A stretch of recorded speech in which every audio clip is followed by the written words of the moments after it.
What is going on, guys? Rewinds here, and in this video I'm going to be bringing you guys a full summary for Boruto 2 Blue Vortex manga chapter number 13. So pretty much what happened yesterday was these translations stopped coming out halfway through, and so now on the next day we did end up getting pretty much the full translations, but sadly, an organized summary didn't come out this month like usual. So what I had to end up doing is I ran through all the individual translations for the panels on their own, and I ended up making a summary myself. So that's what we're gonna go over in this video. I pretty much got all the main points that I read. So if you do wanna also check out, some of like the panels translated, go check out this page right here on Twitter, Daily Naruto, or the @ is CEO of Hokage. So shout out to that page for giving me the translations that I put together in this video. But it's up to you guys. Feel free to do whatever you want. But I'm going to cut over now to the translation summary that I put together. So here we are on this document that I typed up with the summary. So we're going to run through all these bullet points pretty much of what's going on in the chapter. So we start off with the chapter having a solo cover of Boruto, and that was covered also in my last video where I showed you guys the image. If you guys are interested in seeing that, pretty cool cover. It's him pretty much drawing his sword while it looks like he's on the run. So pretty cool cover.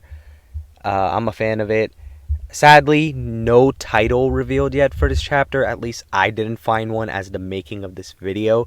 But if I had to guess, it probably would be called something like 10 Directions or something like that, because that's a ability we talk about a lot in this chapter.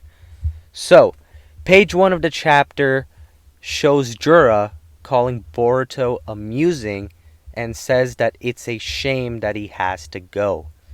And as he's about to load up the finishing blast to take out Boruto, the bug lookalike Shinju pops his head out of Jura's chest and tells him that the ritual has come back and they now know that Boruto has an ally helping him. So, big reveal on the Shinju's end because they find out Boruto has help, and that's how Boruto has this knowledge. Bug is also a bit surprised to see that the Shinju named Hidari is now dead. So Jura tells them to retreat for now because they can't allow the Thorn Soul on the left to rot. So I feel like that's going to be a plot point that, makes a little bit more sense down the line when we learn more about these Thorn Soul bulbs in more detail and whatnot. But seems like it's an important instance for them to retreat, especially if they're not attacking now of all times when Boruto's already down.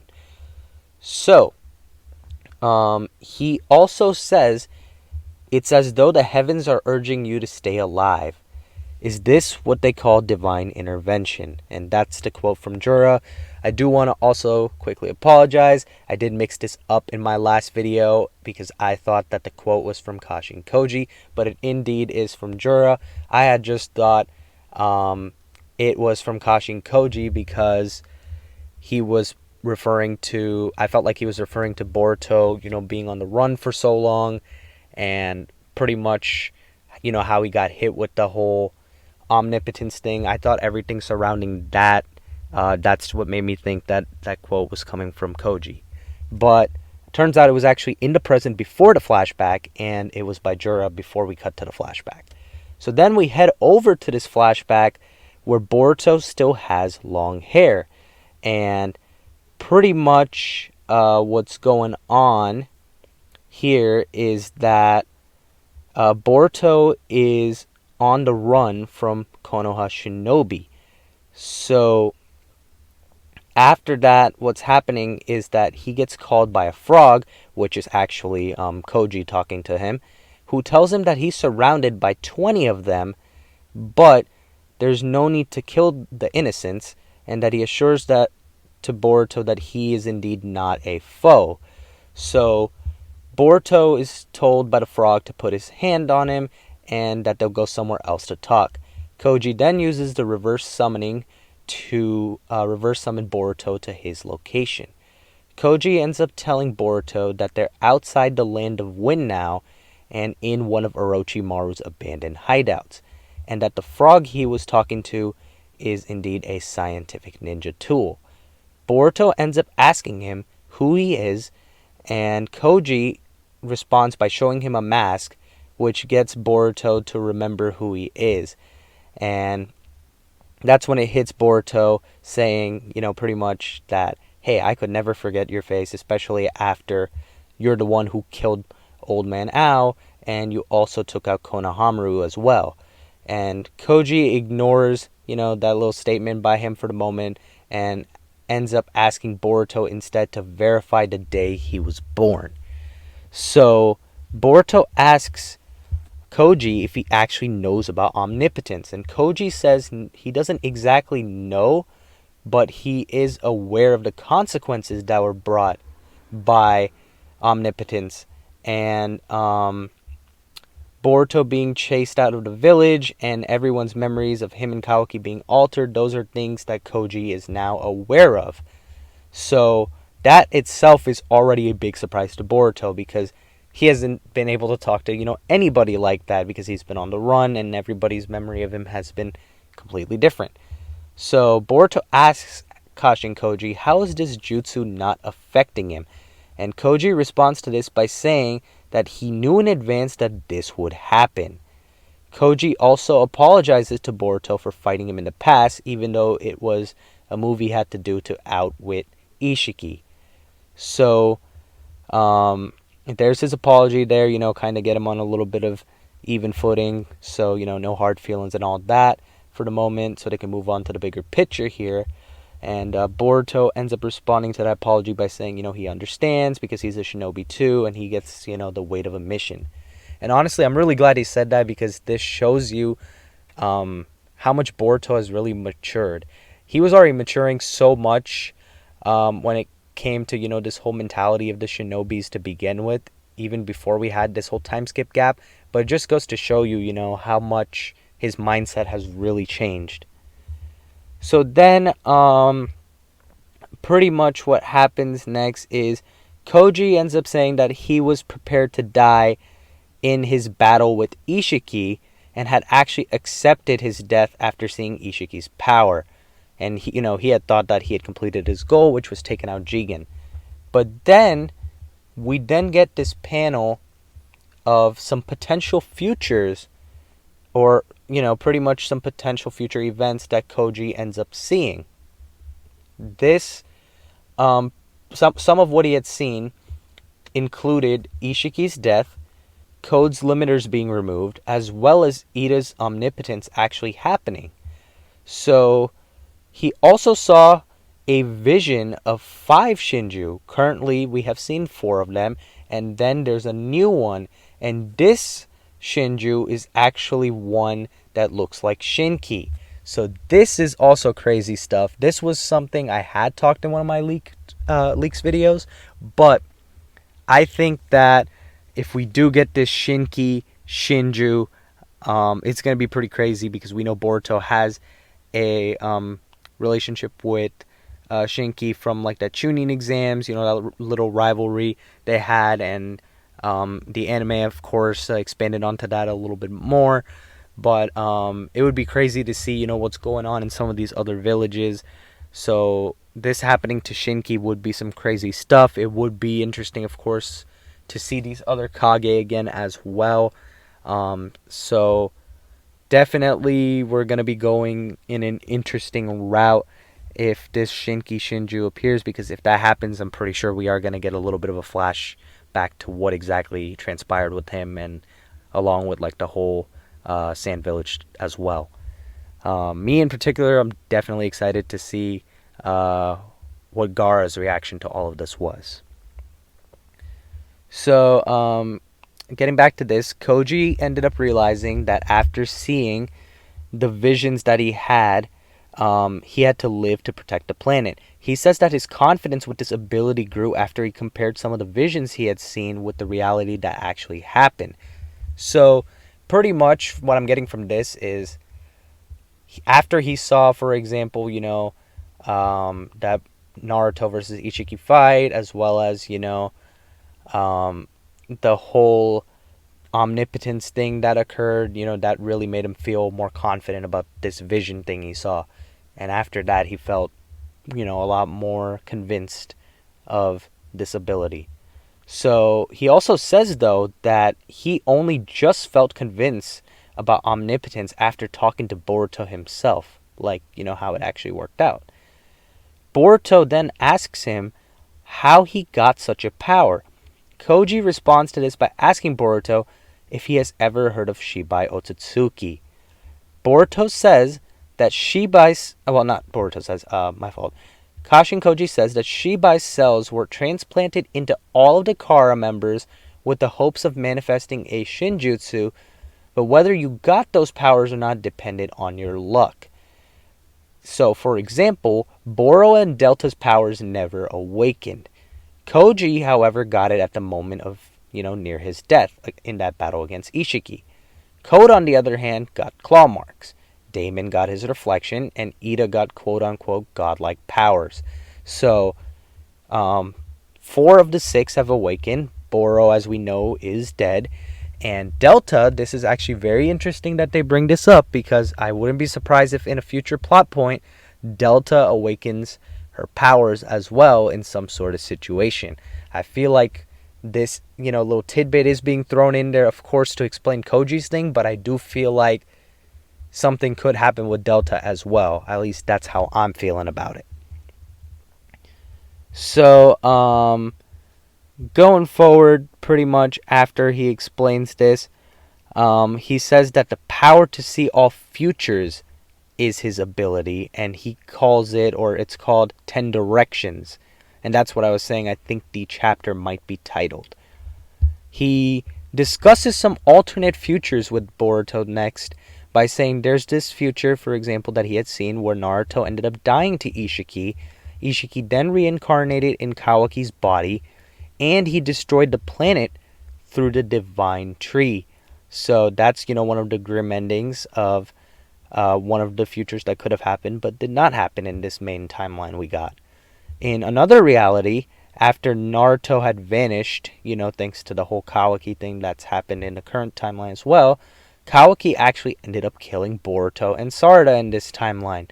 So, but after that happened, he was helplessly beat by Code, who was probably without his limiters at that point, and then who knows if he jumped Kawaki in a situation where maybe Kawaki was on the run after he did all that, and next thing you know, Code jumped him without the limiters, and Kawaki wasn't able to stop him. But maybe even one-on-one straight up when they were both, at their best, maybe Code without his limiters was just stronger. And the words were he helplessly got beat by Code, so it sounds like it was one-sided. And in that alternate future, Boruto was devoured by the Ten Tails, and the planet ended up getting destroyed. So, again, another grim future that was avoided. So, during this time of the flashback, Koji is mentioning also to Boruto that the present future is also currently in a tightrope itself. So Koji says he can actually help Boruto a lot by seeing the future. And this pretty much makes it, less likely for Boruto to get trapped in a dead-end situation again with the shinobi chasing him down. He says that one big way he can help him, and I think this is pretty cool. I'm a big fan of this instance of writing, and this explains Boruto's power a lot, is that he says that the jutsu that Boruto's meant to learn in the future, Koji will actually help him learn it now to significantly speed up his training.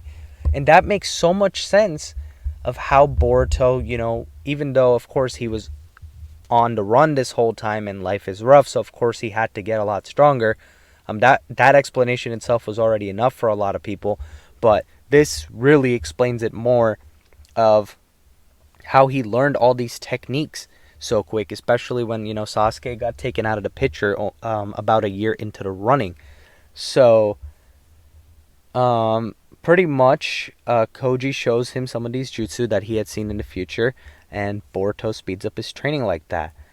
And Koji also ends up telling him that there's a way to save Sasuke, but he'll explain more of that to him later. So that part, isn't really shown to us because they're not really trying to explain all that to us right now just yet as readers. I'm sure that's going to be plot points that's discussed, a couple more chapters down the line, maybe even not for a long time. We don't know yet. But, it's good to leave some mystery. But it's also good that they're revealing that Koji knows all this information to a great extent because of his ability. So it is pretty cool to see that Boruto got a lot of answers through Kashi and Koji here. And I'm sure us as readers will get more too, as we keep going on month to month. Especially with how this chapter ended, Boruto might be answering some questions in the next chapter possibly. So back to the next point, we pretty much have Koji warning Boruto that the worst possible future could occur at the moment of even their conversation. He then explains that the worst future he's describing is the Ten Tails breaking free from Code's control. And then this Ten Tails could attain evolution in the form of humanoid Shinjus, and Koji said that there would be 400 of them. That is insane. To me, it feels like we're setting up a war arc. I'm not gonna lie. I don't know if we're gonna be getting the 5th Great Shinobi War or something, but I really wouldn't be surprised if that's the end game here. The remaining Shinobis trying to do something against these Shinju, even though I don't know how that would work because everyone is gonna be pretty severely outmatched, aside from Boruto and a few other exceptions, I'm sure. But let me know if you guys think we're heading in the war arc direction for the big end game. Let me know what you think. But we have 4 Shinju right now. There's supposedly going to be 400. Let that sink in. That's crazy stuff. He says, Kashi and Koji says that this won't happen though if they can remove the source of the Ten Tails in time. But he also sees that this possibility of this future actually happening of them removing the source is pretty low. He warns Boruto of the most dangerous Shinju that is to come, who's named Jura. Kashi and Koji says that this Shinju will be the one that kills Boruto in the future. Afterwards, after Boruto's taken out, Kawaki gets preyed upon because of the power gap. So Koji then sees that the future changes every moment. He's saying that the future changes every moment and that the possibilities overall are endless. Boruto agrees to work with them on the condition that no matter what, he won't kill Kawaki, because he says his goal is to snap his stupid brother back to his senses and restore the Uzumaki family. So I know some people aren't going to like that he's saying that, but you guys also got to think he's only a year into his whole, time out of the village at this point. But even now, when he returns to the village, he still seems like he really wants to still make things work out with Kawaki. So it seems like that's something he has a firm stance on. And it's probably going to take a lot to make that stance to budge.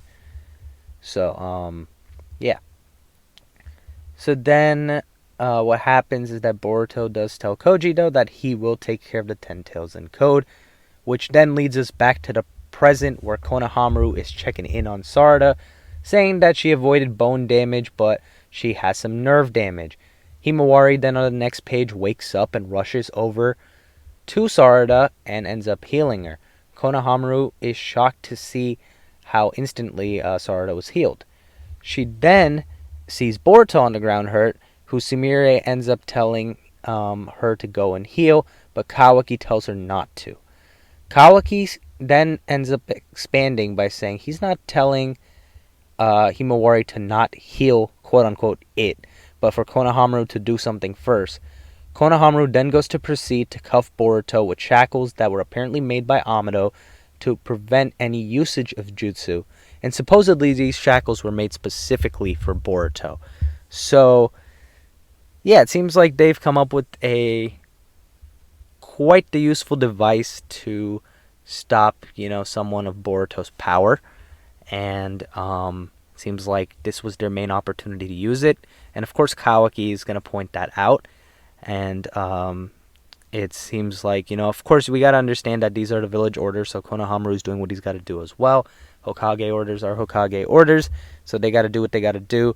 But one thing that I'm kind of interested to see how it's translated in the actual chapter release is, does Kawaki really call Boruto just it? Like, is he just referring to him as it like a creature, or maybe he's saying it because he just doesn't mess with Otsutsukis like that? I just thought that was like, mad disrespectful how he's not even considering Boruto a person anymore. So I don't know how they're gonna go and translate that, but we'll find out when the official comes out. But you can tell, though, Kawaki really doesn't mess with Boruto and doesn't really seem to respect him much. Sarada then tries to argue with Konohamaru, but Konohamaru says that this is a measure that's necessary for them to take.